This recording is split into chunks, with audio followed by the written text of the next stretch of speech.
In recent years, there have been charges from time to time that the CIA has involved itself in illegal activities. Some of the most bizarre to date involve a bank in Australia known as Nugan Hand. And tonight, Gary Shepard has a report.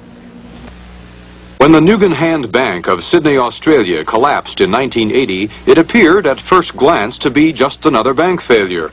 But after Australian authorities began taking a closer look, they discovered a tangled web of intrigue with all the elements of a best-selling spy novel: a mysterious death, the body later dug up from its grave, illegal currency transactions, big-time drug operations, and the Central Intelligence Agency.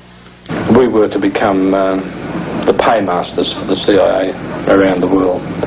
In other words, we were putting ourselves in the position to disperse funds for the CIA to whoever they were directed.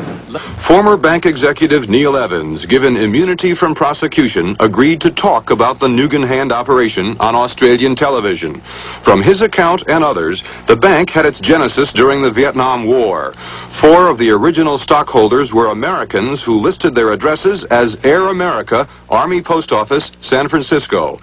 Air America was the CIA airline in Indochina, hauling men and supplies on clandestine missions.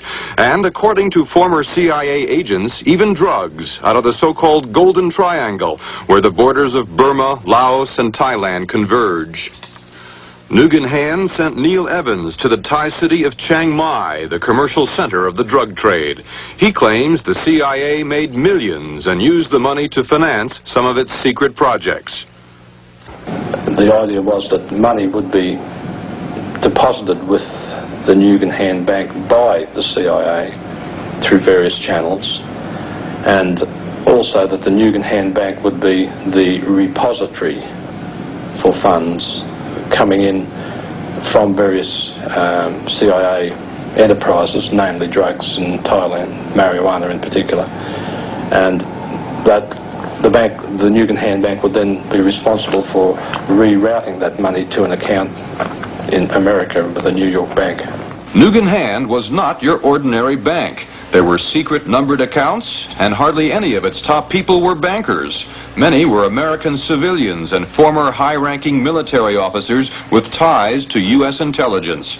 When they found the body of Australian businessman Frank Nugan, the bank's chairman, shot to death a few months before the bank went under, they discovered in his pocket the business card of this man, William Colby, former director of the CIA.